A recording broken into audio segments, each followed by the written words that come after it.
እሱራት ብህሎ ጸሐፊ ሚካኤል ዓለም እሱራት ብህሎ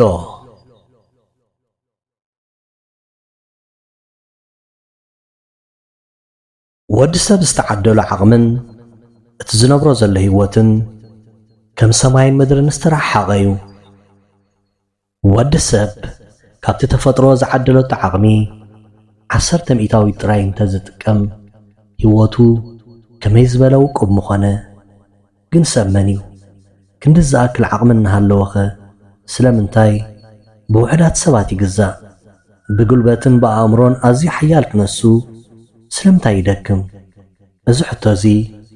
ነፍሲ ወከፍና ንገዛእ ርእስና ሓቲትና መልሲ ክንረኽበሉ ዝግባእ መሰረታዊ ነጥቢ መስለኒ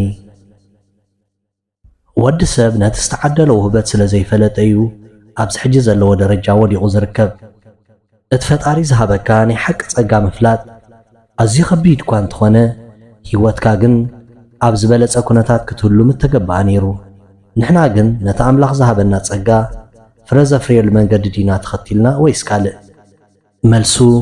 ንነፍሲ ወከፍ ሰማዒ ኣሓድጎ ሓደ ካብቲ ንዓቕምና ዝቐተሎ ዓብዪ ዕንቅፋታት ግን እታ ግደፍ እናተባሃልና ዝዓበናላ ሕማምያ እዛ ግደፍ እዚኣ ጸጋኻ ክትፈልጥ ጥራይ ዘይኮነስ ዓቕሚ ከም ዘለካ ንኽትኣምን እውን ዕድል ከልያትናያ ሕጂ ድማ ኣብ ህይወትና ከም መንደፍ ኮይና ትጠብሰና ኣላ ኣምላኽ ዝሃበና ጸጋ ብልክዕ ክንፈልጦ ይንኽእልን ኢና ልክዕ ከም ስፍሓት እዛ ዓለምን ዕምቆት ባሕርን እቲ ውሽጥና ዘሎ ዓቕሚ ደረት ስለ ዘይብሉ በዚ ዘለናዮ ደረጃ ሙሉእ ብምሉእ ክንርድኦ ይንኽእልን ኢና ካብቲ ሙሉእ ዓቕምና ውሕድ ሚእታዊ ጥራይ እንተፈሊጥና እኳስ እኹል ምኾነ ነይሩ ንሕና ግን ገዛእ ርእስና ምፍታሽ ገዲፍና ግዜና ንኻልኦት ምግምጋምን ብዛዕባ ካልኦት ብምዝራብን ነባኽኖ ኣለና ሓደ ግዜ ከም ከብድደይ ፈልጦ እየ ዝብል ኣባህላ ክትሰምዕ ከለኻ ይገርመካ እዩ ንሓደ ሰብ ባህሪኡ ብዘረብኡ ብስርሑ ክትግምግሞ ትኽእል ትኸውን እዚ ግን ነቲ ንሱ ዘርኣየካ ተግባራት ዳኣ እምበር ነቲ ኣብ ውሽጡ ተዓቒሩ ዘሎ ዓቕሚ ምስጢርን ክትፈልጦ ይትኽእልን ኢኻ ይትረፍ ንኻልኦትሲ ነዛ ገዛእ ርእስና እኳ ኣጸቢቕና ይፈለጥናያን ከመይ ጌርና ኢና ንሰብ እፈልጦ እየ ንብል ክንብል ንኽእልከ ብምልኣት ኣፍካ እፈልጦ እየ ምባል ዝሕፍርን ዘሰክፍን እዩ ናይ ወዲ ሰብ ፍጹም ዓቕሚ ዝፈልጥ እንኮ እንተሃልዩ ፈጣሪ እዩ ጥራይ እዩ ናብቲ ቀንዲ መልእኽተይ ክምለስ እዚ ኩሉ ጸጋ ሒዝና ከምቲ ዝግባእ ክንነብር ዘይከኣልናሉ ስለምንታይ እዩ ሓደ ካብቲ ጠንቂ ካብ ንእስነትና ጀሚርና ምስ ገዛእ ርእስና ክንፋለጥ ዕድል ስለ ዘይተዋህበና እዩ ሓሳባትና ናይ ምግላጽ ድሌትና ናይ ምትግባርን ዝተፈላለዩ ፈተነታት ናይ ምስጋርን ዕድል ስለ ዝሰኣና ነቲ ውህበትና ክንጥቀመሉ ይከኣልናን እቲ ካልኣይ ድማ እሱራት ናይ ቃላት እሱራት ናይ ብህሎታት ግዳይ ባህላዊ ጸቕጥታትን ኮይንና ብፈርሕን ምሽቕራርን ተሃኒጽና ስለ ዝዓበና እዩ ስለዚ ኢና ኣብዚ ሰፊሕ ዓለም ክንጓዓዝ ትብዓትን ንስእን እዚ ነገር እዚ ተዓባብያ እዚ እምበኣር ኣብቲ ዝለመድናዮ ድሩት ህይወት ከም ንፋስ ሰኣነት ዓውዲ ዘዘው እናበልና ክንተርፍ ገይሩና ዘሎ ካብዚ ኣሰር እዚ ክንወፅእ እንተኾይንና እዚ ንጓዓዘሉ ዘለና መንገዲ ጌጋ ምዃኑ ፈለማ ክንኣምን ኣለና ነዚ ከይዲ እዚ ንምልዋጥ ድማ ካብቲ ዝመፃናዮ ነዊሕ ጉዕዞ ብሓንሳብ ማለት ኣብ ቋሕሰም ክንወፅእ ስለ ዘይንኽእል ብንእሽቶ ልምምድ ክንጅምር ይግባእ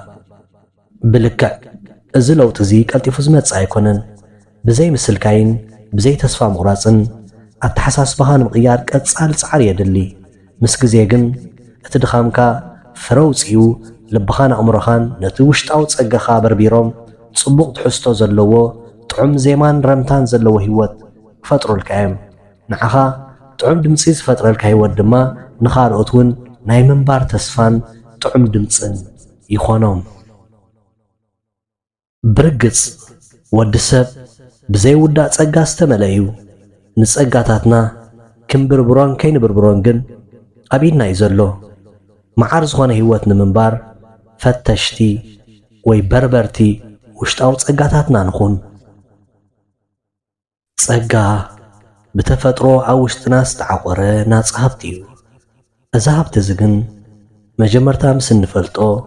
ወይ እነለልዮ ድሓር ከዓ ብሓያል ጻዕሪ ናብ ተግባር ወይ ጥቕሚ ምስ ነውዕሎ እዩ ፍረ ዝርከቦ ጸጋኻ ብዘይ ምልላይ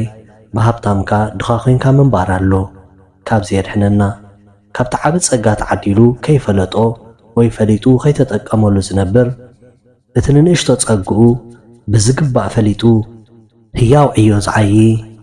ኣዝዩ ይበልጽ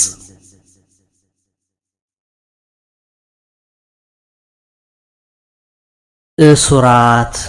ብህሎ ጸሓፊ ሚካኤል ዓለም